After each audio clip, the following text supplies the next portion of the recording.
The Korean War ended. Queen Elizabeth II began her rule.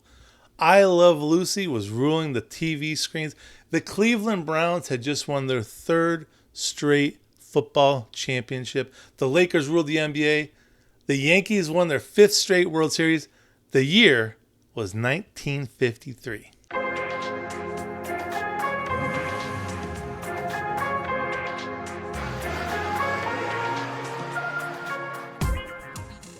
Happy hobby, I'm David Gunness. If you're a sports car collector and you're working with a limited budget, that's what we do here. We talk sports cards.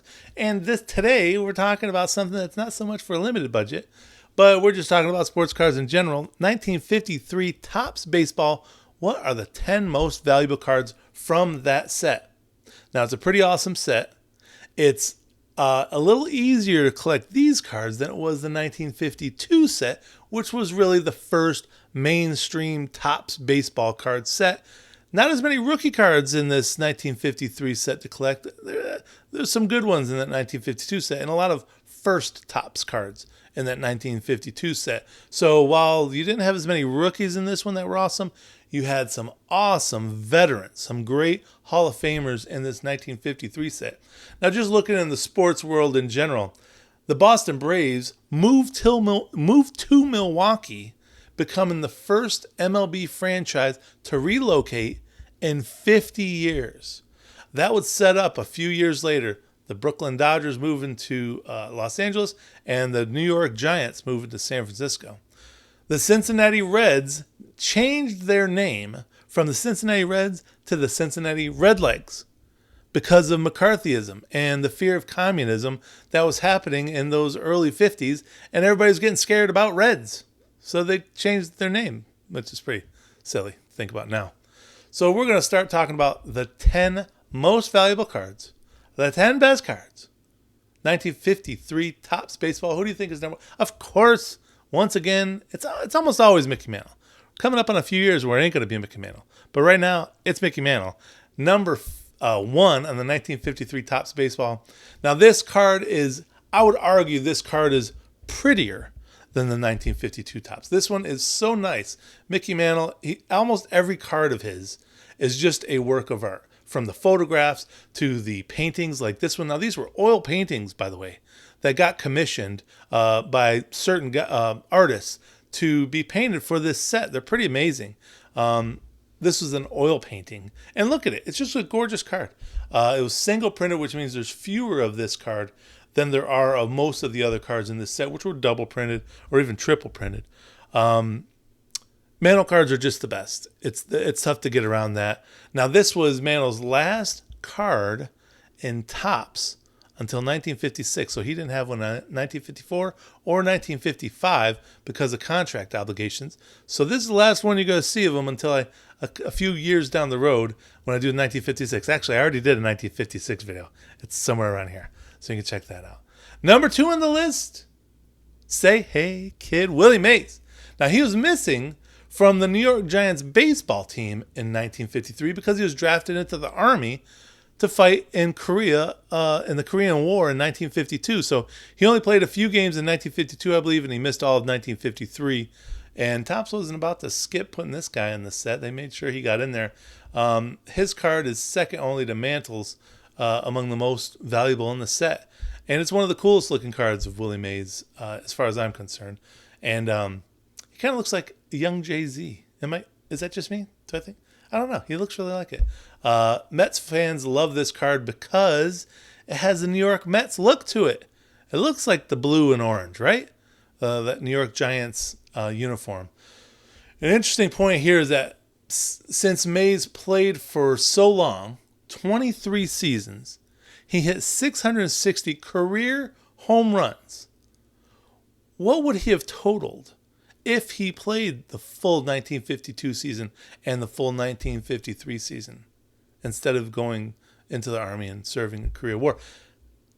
It's very likely that he would have broken Babe Ruth's career home run record before Hank Aaron got to it. Now, maybe Hank Aaron would have eventually passed him, but it's probable that Willie Mays would have passed him because Willie Mays hit 20 home runs in 1951 and he hit 41 home runs in 1954. So let's just say he hit 30 home runs in those 2 other seasons. That would have put him at 720 home runs, and he would have passed Babe Ruth in 1973, 1 year earlier than Hank Aaron. That's pretty crazy. Number 3 on this list is number 1 in the set, Jackie Robinson. Again, beautiful card. Now this, because it's number 1 in the set, just like Andy Pafko we mentioned in the 1952 top set, he was number 1. A lot of condition problems with this card. A lot of people put the first card in the front of the set when they bound them with rubber bands and such, or put them in boxes. So this one faced a lot of damage, especially on the face of the card. So it's tough to find it in great condition. The other end of the set, number 280, was Milt Bowling. He was a little easier to get, but he had condition problems as well. And he's a more expensive card than you would expect from a guy named Milt Bowling, but because of the condition sensitivity. Number 4 on this page, this is the only time we're ever going to talk about this guy getting a Topps card. 1953 Topps Satchell Paige rookie card. Now, this is an uncorrected error because Satchell Paige only had 1 L in his real name, but they put 2 L's on his card. So Satchell Paige was a legend in the Negro Leagues. Like, he was one of the greatest pitchers of all time. And to really understand the magnitude of this card, consider that Paige's pitching career started back in 1927. And here we are in 1953. He was just 20 years old when he started his professional pitching career. He broke into the majors in 1948 with the Cleveland Indians. And he was 41 years old when he broke in. And he made the Major League All-Star team in 1952, 4 years later. That's his second year with the St. Louis Browns.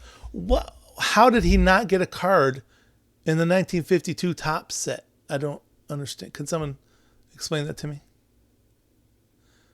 Now, I want you to stick around because we got some more Satchel Paige trivia at the end of this video, so stick around for that. Number 5, we come to Yogi Berra, Yankees catcher, all-time legend, superstar.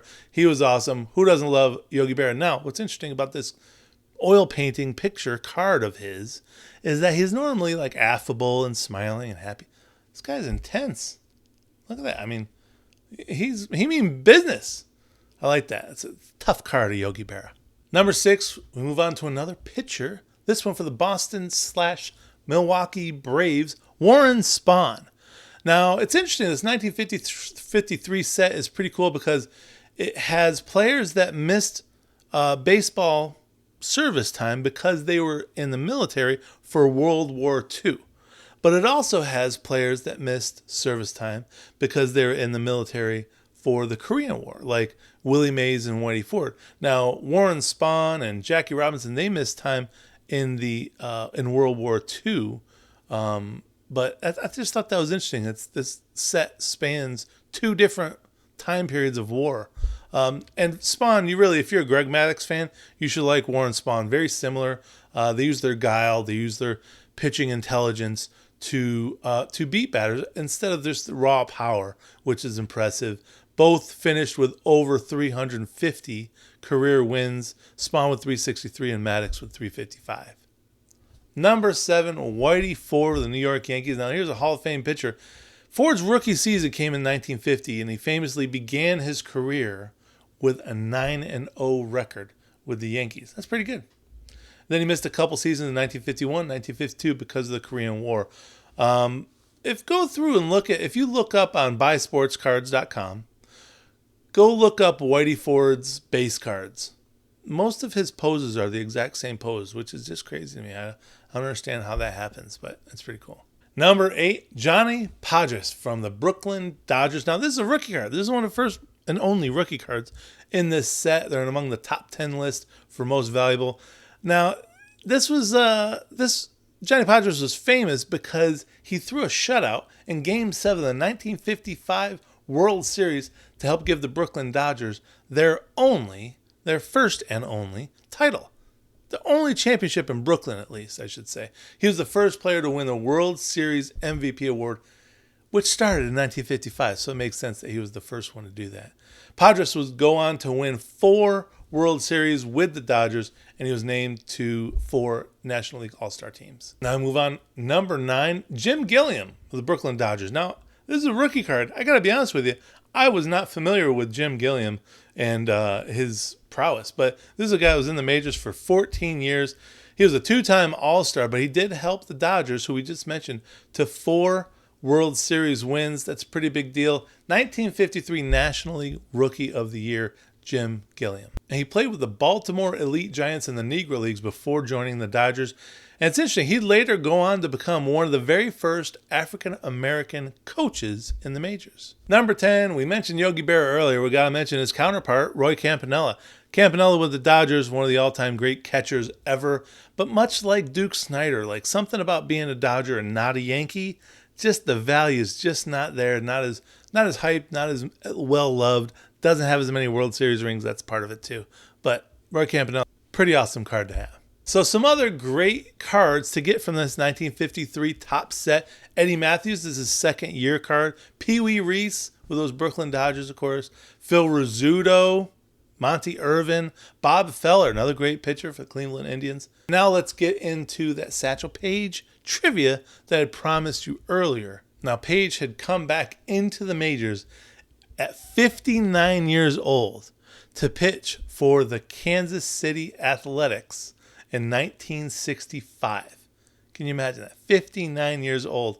Now, it's interesting because he came back to Kansas City to play, which is where he starred in the Negro Leagues with the Kansas City Monarchs in the early 1940s. His name, Paige, the way it's spelled P-A-I-G, his name was originally Leroy Robert Paige, and then he eventually changed his last name to P-A-I-G-E, and he ended up being nicknamed Satchel because he was always toting bags for work at a train station during his childhood. So they called him Satchel, and his last name, Paige. Makes sense. So that's what we have. That's what we got. Let me know what you think in the comments below. I don't know why I have a basketball card up here when I'm talking about 1953 Topps baseball. I want to know, what are your favorite 1953 Topps? Do you have any? Do you have any 1953 Topps baseball? I think I have a comment or two, but I definitely don't have any of these top 10. These are some great ones to have. I want to know what you got. Whatever you do, make sure you have a happy hobby.